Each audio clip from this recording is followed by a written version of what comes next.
Hello everybody, this is Deanna Minnick and I'm here to talk with you about nutrition basics of macronutrients in water. And this is part 2.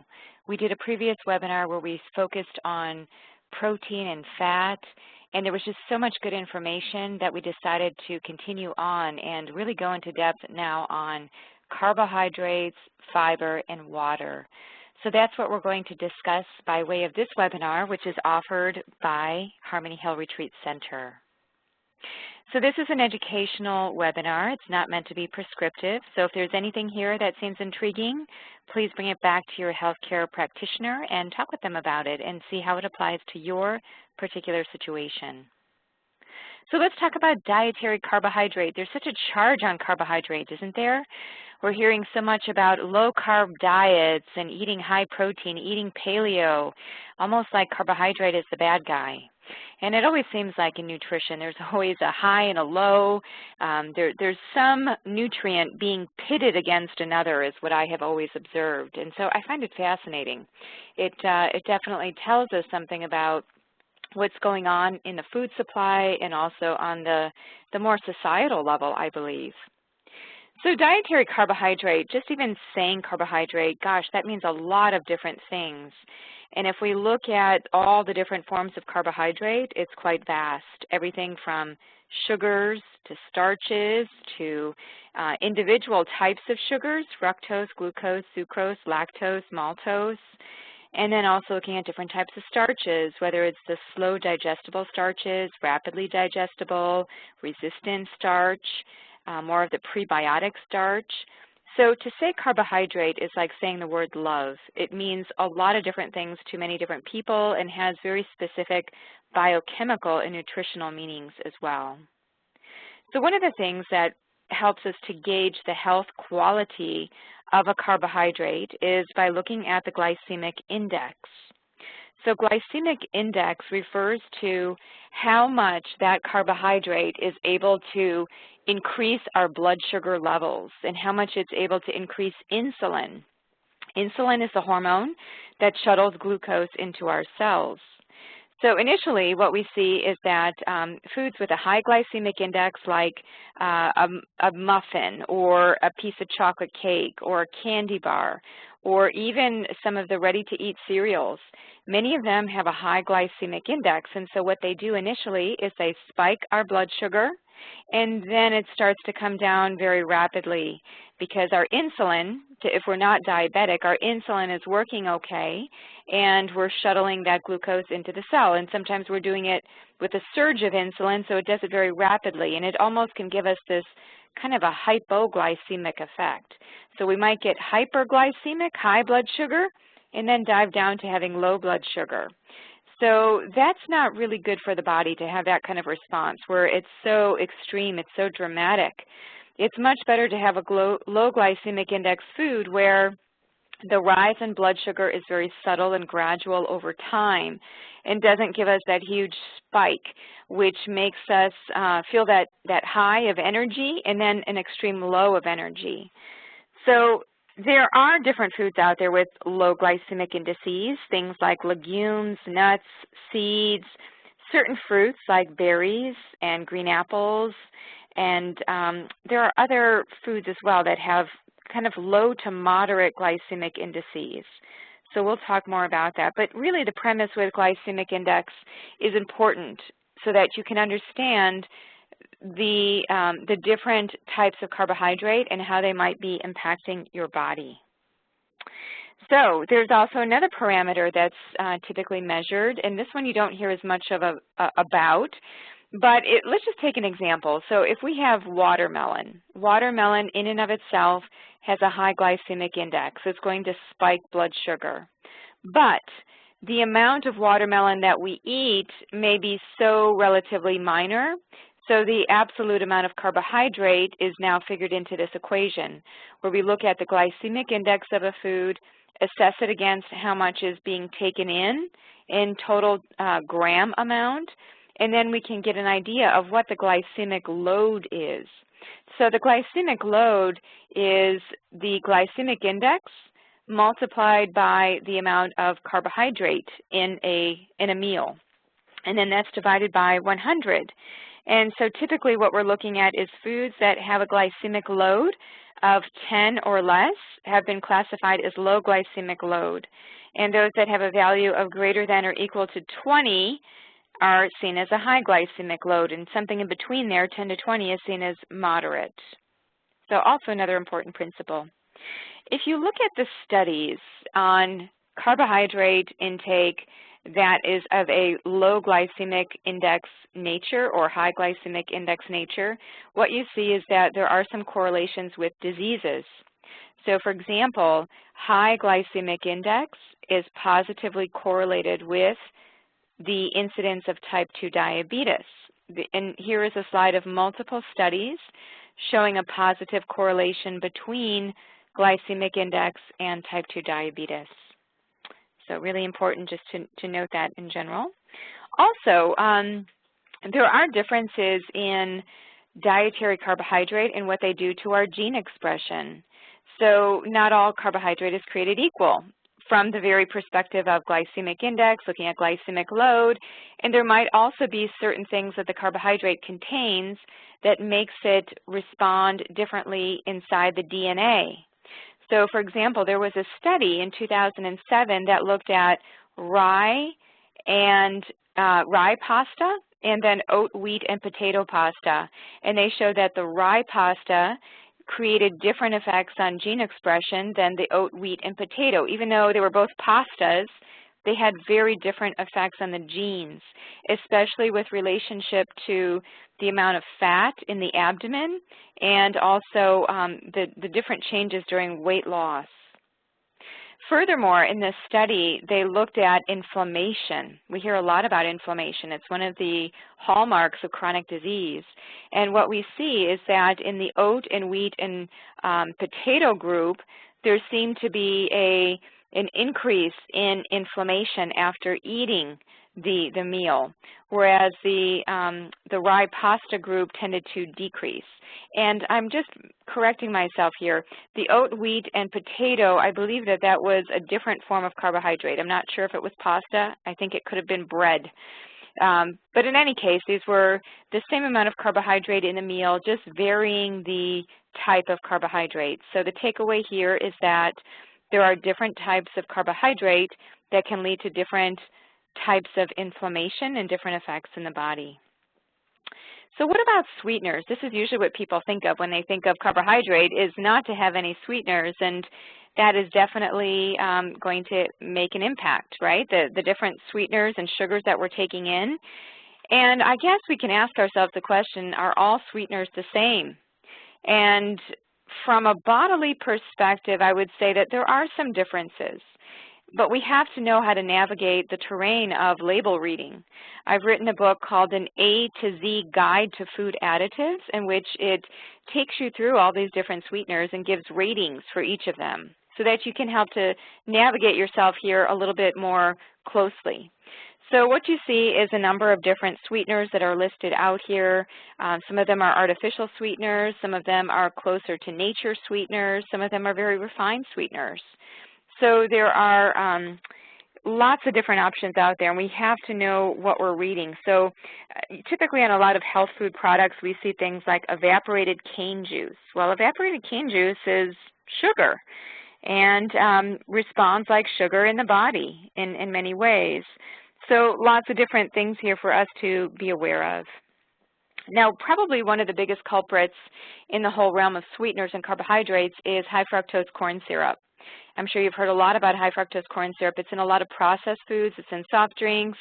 And what we see is that over time, since the mid-1970s, we have seen an exorbitant increase in the amount of high fructose corn syrup that has been consumed. And so essentially, sucrose, table sugar, has gone down or leveled off a bit, but the total amount of sweetener that has been consumed is now in the form of high fructose corn syrup, which is not good for a number of different things. Having this connection to many different corn products out there. You know, you think of high fructose corn syrup, sometimes we see it on the label as corn sugar, corn syrup. Maltodextrin is also corn-derived, corn-related. So let's take a look at sugar-sweetened beverages because this is one of the biggest sources of high fructose corn syrup. And people ask the question all the time, can I just have diet drinks? What about soft drinks? Well, both of them are just not good. I'll just be honest with you. And the studies are out there to show that. So when we look at the amount of sugar-sweetened beverages that are taken in, and that could be even, that's beyond soft drinks really. It's also a lot of the fruit drinks that are out there, energy drinks, vitamin water drinks. A lot of them have a lot of sweeteners, whether it's sucrose, high fructose corn syrup, even fruit juice concentrate, which can be a high source of fructose. And what we see from a population perspective is that they are the largest contributor to added sugar intake in the United States diet. So what that means is that these are the sources, these are the culprits. We're drinking our sweeteners. We're not eating them as much as we are drinking them down. And you know as well as I do that it's a lot easier to drink them down and get them in than it is to eat them, right? Because many times we don't even think about that as an intake. We just kind of take it in and we're drinking with a meal and we drink throughout the day, and we're just not aware of all of the absolute amount of sweeteners that we're taking in. So here's another factoid from this study, which basically said that over the past 10 years, a number of large studies have found positive associations between the drinking of these sugar-sweetened beverages and long-term weight gain, as well as the development of type 2 diabetes and other related metabolic conditions. So you know that there is an obesity crisis. There's even a diabesity crisis where we take diabetes and obesity and look at them as a combined state. So I wonder, let's just put this forth as a question, is this connected to the increased amount of sugar-sweetened beverages that is on the rise and has been taken in over the past years? It would seem like it definitely plays into the whole picture. I think that it's much more complex than that, but I think it's one of the pieces of the puzzle.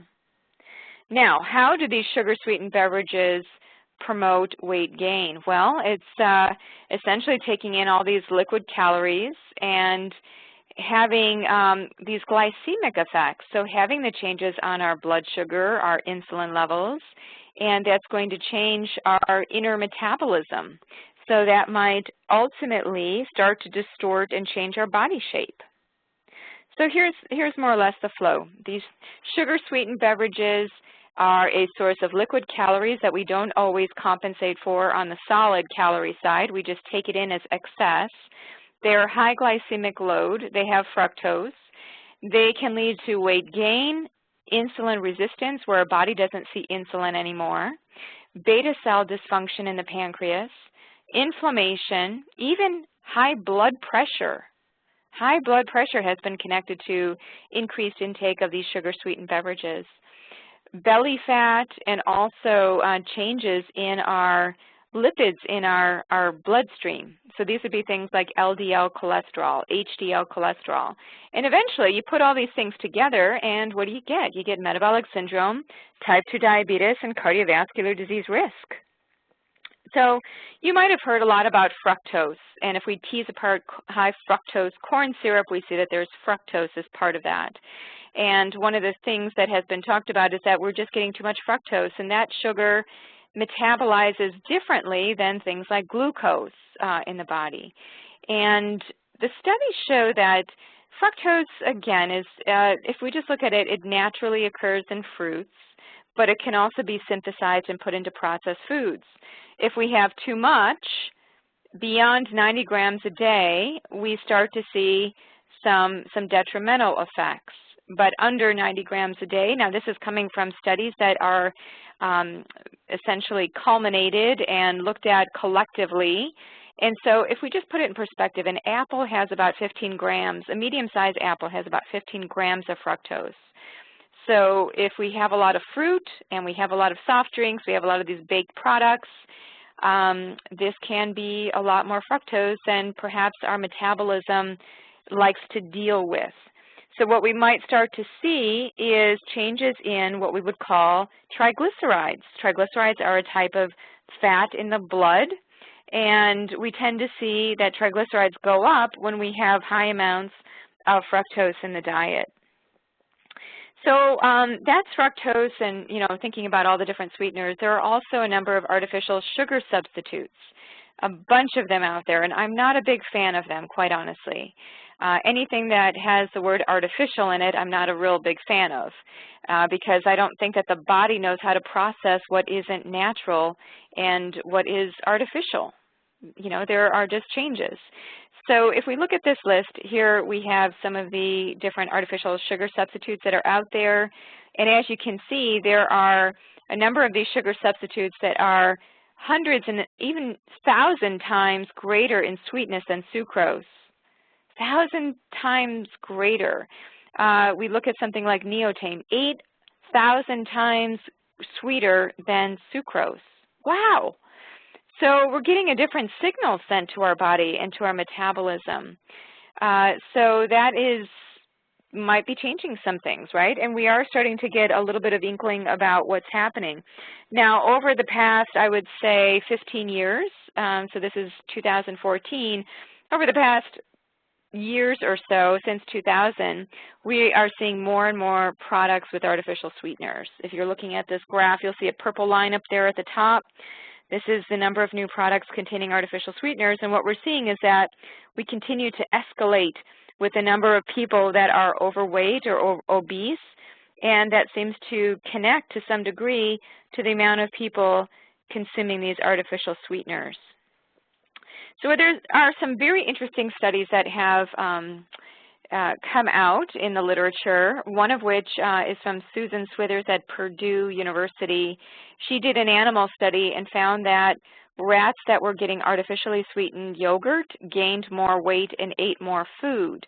And the way that she was talking about these findings is that a sweet taste might be a sign that calories are coming and that I should prepare my body for the arrival of those calories. And so there might be some confusion in the body. So just some mixed signals. And again, it's like an artificial signal. We're giving the body an artificial signal that calories are coming, that this is very sweet, but then no calories arrive. And so then there is some issue with metabolic rate. And that was more or less her theory on that.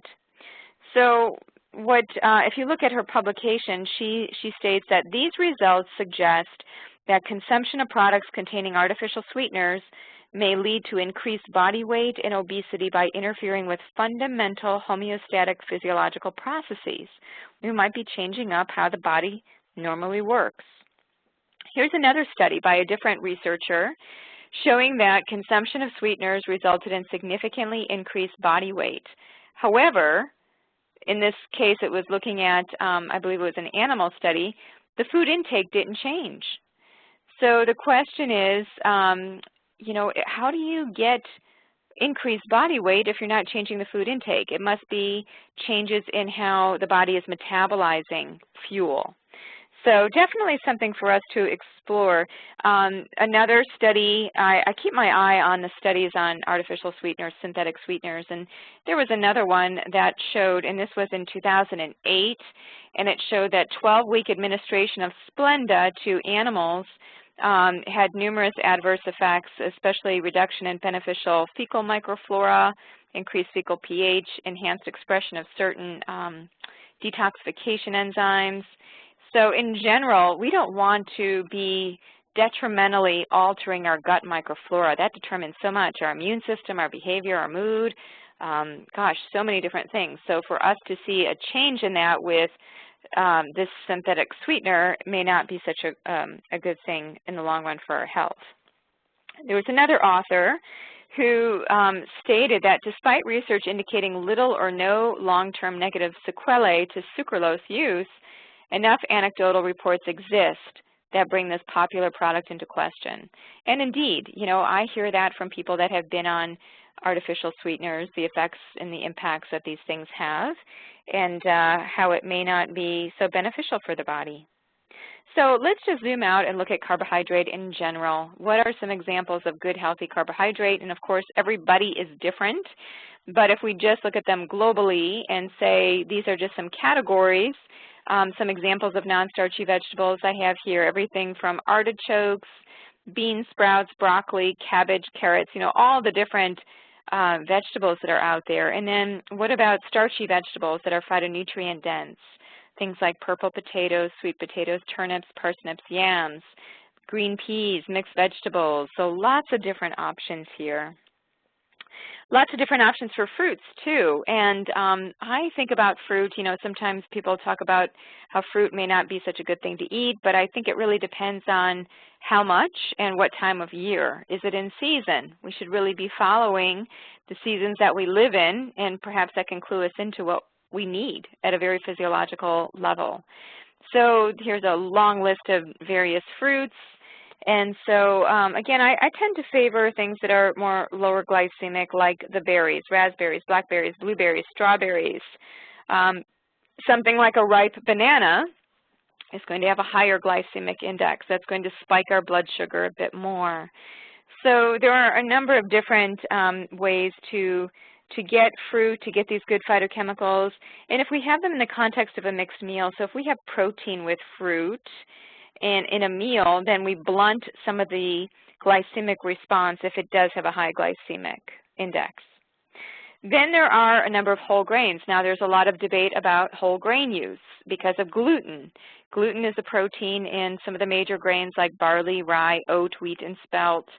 And so there's a question as to whether or not people can tolerate gluten. And I would agree that there is some debate, and just even for myself, I'll speak to myself, I do omit gluten from my diet because I notice I just feel different when I'm eating gluten, even if it's in a healthy product. And I tend to get joint pain. So it might be the cultivar of wheat, it might be the type of food, you know, I'm just not sure, maybe the genetic modification of the grain. It's hard to say why we have this issue we do with gluten, and there are various experts out there talking about it. I've interviewed people as part of the Detox Summit, people like David Perlmutter and Tom O'Brien, who have talked very distinctly about why we have this epidemic with whole grains. But there are some redeeming characteristics of whole grains from a nutrient perspective. So the question is, how do we tap into the goodness without just wiping out the category? Maybe there are certain select ways to get whole grains, and maybe we have to go through something like an elimination diet, see what our food triggers are, and then transition into a personalized way of eating. All right, so that covers carbohydrate. I wanted to be sure that we gave carbohydrate its due. And as part of carbohydrate, we have fiber. I do want to talk about fiber. Fiber is one of those things where we've heard so much about fiber. You know, we've called it roughage before. So it's not really enticing because we've heard so much, but I think it's a star. It's a star in the nutritional universe of what is healthy. So I just want to do a refresher on fiber.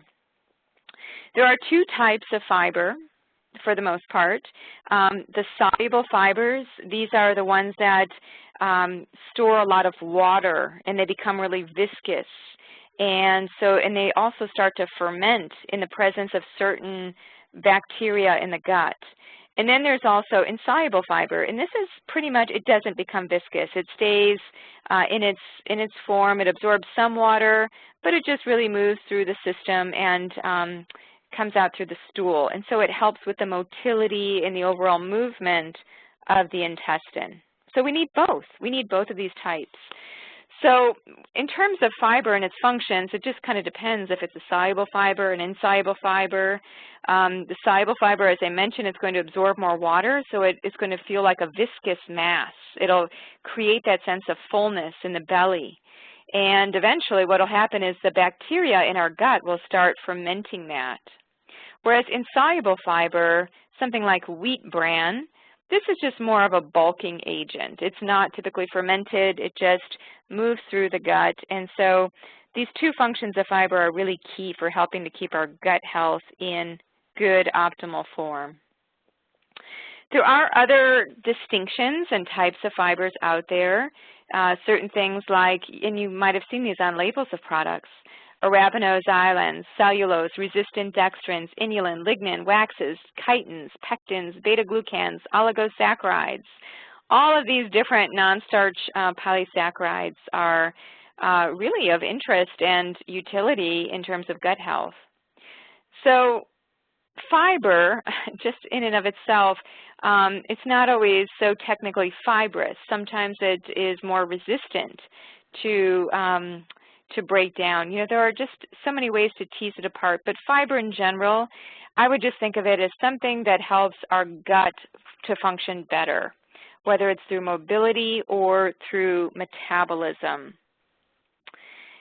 So what are the pros and cons? Well, the good part about fiber is that you can get a lot of fermentation products from soluble fiber and also become more regular with fiber as well. And so you get a softer stool, shorter transit time, so you don't get constipation.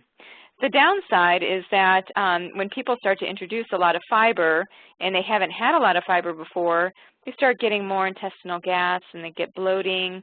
If they don't couple it with water, the fiber that is, then they might get more constipation. So really important to note there. So soluble fiber is found in many different plant foods, and I'm going to give you some examples of where you can find soluble fiber.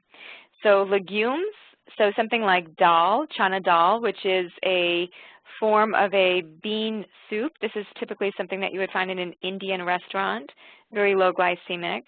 Different whole grains, oats, rye, chia, and barley are all very low glycemic index. Some fruits and fruit juices like prunes, plums, berries, bananas, and the insides of apples and pears have soluble fiber. Certain vegetables such as broccoli, carrots, and Jerusalem artichokes, root tubers and root vegetables such as sweet potatoes and onions, psyllium seed husk. This is a popular one, especially when you go to the health food store and you buy it as a supplement. Typically, this is the one that you get when you buy dietary fiber supplements.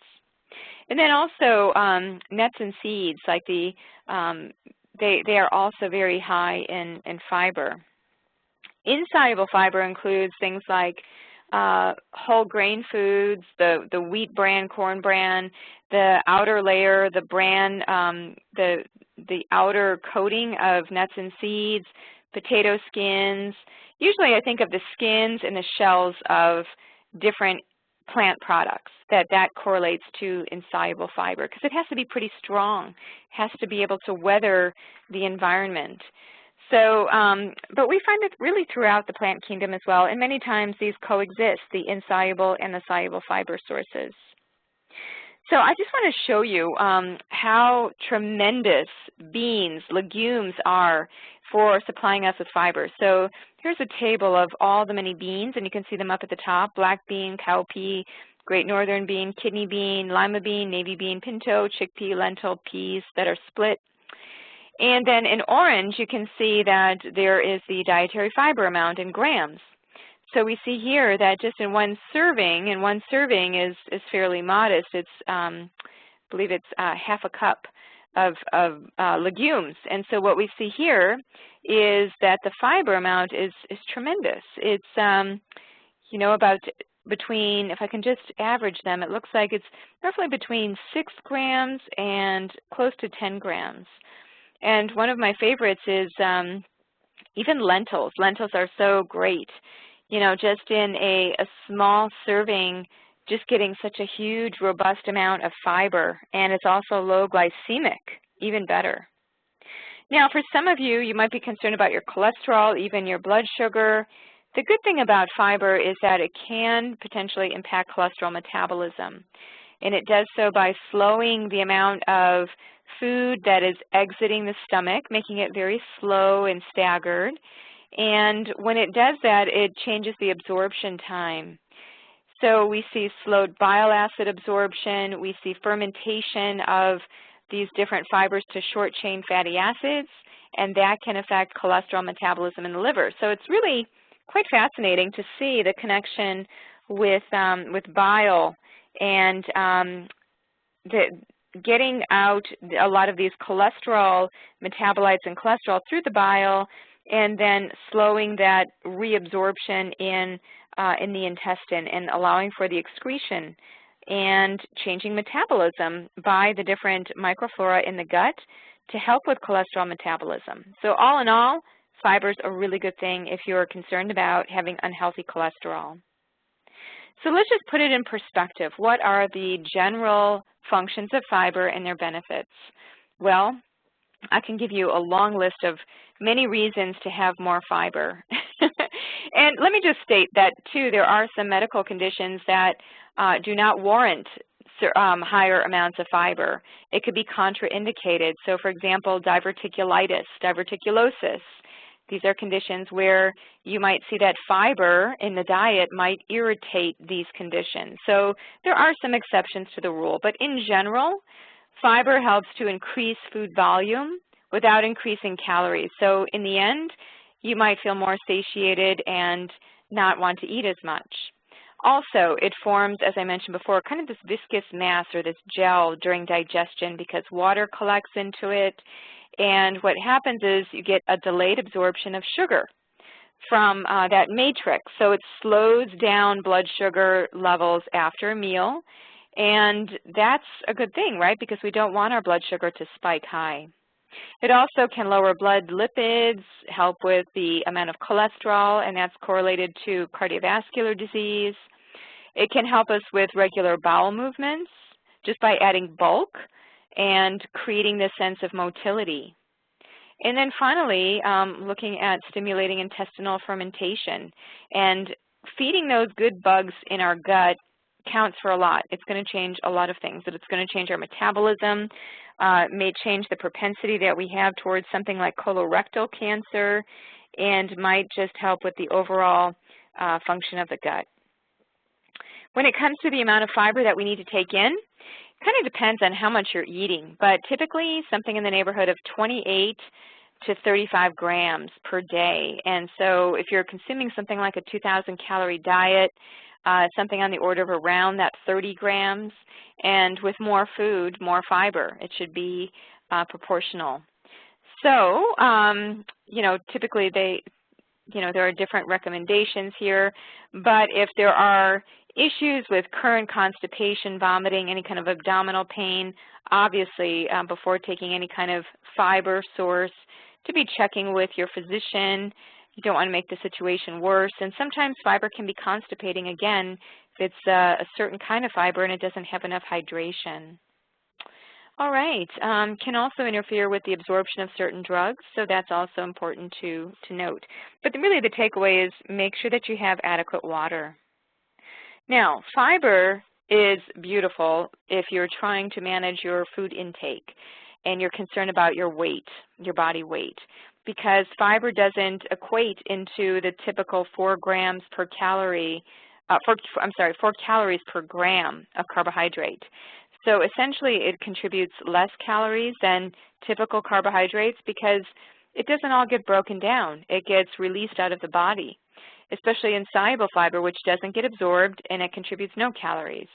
Soluble fiber is fermented a little bit, and so that's going to give us some amount of calories. So if we look at obesity and, all the issues that can go on in the gut, we can see that there is a connection between gut microflora and how we're changing the gut microflora through fiber, and that's changing perhaps our incidence and our chance of getting into this more obese state. So this is a kind of a convoluted diagram, but essentially it's showing that there's an interconnection between the gut microflora creating through metabolism more metabolites, change of metabolites that's going to change how much adipose tissue, and then seeing some inflammation that results in insulin resistance, hypertension, really seeing a cascade into a lot of different chronic diseases. So with fibers that are prebiotic, when we say that word prebiotic, pro-life, meaning that we are creating more generation of metabolites by the bacteria in our gut. So we're not talking about the bacteria themselves, that would be probiotics. We're talking about prebiotics, what gives that bacteria energy to work from. And what we see is that there is a connection with our appetite, our sense of fullness and satiety, and may even connect to things like our body weight. So we see here prebiotics converting to gut microbiota. We see that there are changes once the gut bacteria work on those fibers, and we are changing the signaling within the gut. It's going to change our hunger level, our satiety level. whether or not we're insulin resistant, if we have leaky gut or inflammation. All right, so that's fiber. So we covered carbohydrate and water and fiber, and now we're going to talk about water. And water goes really hand in hand with fiber. And I think it's one of the very grossly overlooked components of nutrition. So that's why I wanted to focus on it. If we look at our human body, it is primarily water. It's 55 to 78% water, and that kind of depends on our body size, how much muscle we have. And the estimates, if you look, because people always ask me, you know, how much water should I be drinking?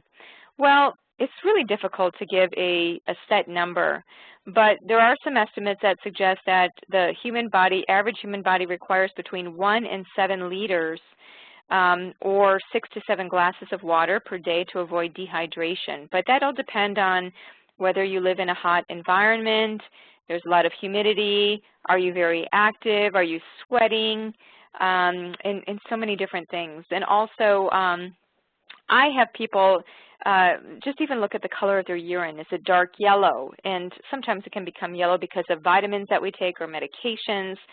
But use that as just a general gauge. You know, you want your urine to be just light yellow. You don't want it to be dark. That could mean that that you need more water, especially if you're not consuming any medications or supplements that would create that yellow color. So most water is ingested through foods or beverages rather than drinking straight water. But we really need to get straight water sometimes. So if we look at the Institute of Medicine daily recommendations, men are recommended to consume about 3 liters and women 2.2 liters. Pregnant women, breastfeeding women should get a bit more because they're losing more fluid. And so 20% of water intake comes from food, while the rest comes from drinking water and beverages. So think about all the caffeinated beverages that you might be consuming. Not so good. You know, you definitely want to ensure that you're getting enough water throughout the day and not from plastic containers. The plastic is not so beneficial. We're constantly excreting water from our body, whether it's through the urine, the feces, through sweating, even through the breath. So anything that we are doing to increase our water needs, we have to just be attentive to and pay attention to. I'll just close here with some of these studies looking at water consumption and weight loss, which I thought was interesting. When they had a group, in this study in particular, they had a group that was consuming water and then a non-water group, and they showed a 44% greater decline in weight over the 12 weeks in the water group compared with the non-water group. And so, you know, they had used a very specific diet for this, but just in general, water can have a nice influence on our appetite. And, you know, many times what I have seen is that people are not really hungry sometimes, they're just thirsty, and they choose food rather than go to water. So whenever I feel the urge to eat something, and perhaps it's just kind of in rapid succession, many times what I'll do is I'll just tune in and I'll drink some water just to see if it's more about thirst, and if that doesn't quench it, then it might be the hunger. So again, just showing the results of this study, showing that when the group on the special, these groups were both on a special diet, but when there was water introduced, there was an even greater weight loss in the end. All right, so just to close, just wanted to really come full circle here. And again, this is part 2 of the Nutrition Basics webinar. So this is a shorter webinar just focused on carbohydrate, fiber, and water. The first webinar got into depth on fats and protein. And I would really recommend watching these webinars before diving into so many of the other webinars, which are much more specific. You know, sometimes we just have to understand the basics before we can start applying a lot of the other fancy nutritional principles, right? So the macronutrients, and when we talk macronutrients, we're talking protein, fat, and carbohydrate, and they're a substantial part of one's diet for sure. The quality needs to be looked at as well as the quantity, and I think sometimes that gets overlooked. The different macronutrients, even within certain categories, are essential to many different functions in the body. So it's important just to look at your personal condition to see which foods that you're taking in. If you look at what chronic conditions you have, what kind of personalized plan you should have should all be done through a functional medicine practitioner. And of course, you know, at the end now bringing in the fiber and the water, kind of closing with those and talking about their importance, how important they are for bodily functioning, and not to overlook them. So that concludes this webinar on the nutrition basics of macronutrients in water, and this was again part 2. And I'm Dr. Deanna Minnick, and I'm with Food and Spirit. You can find me through my website, www.foodandspirit.com, and this webinar was sponsored through Harmony Hill Retreat Center. Thanks so much.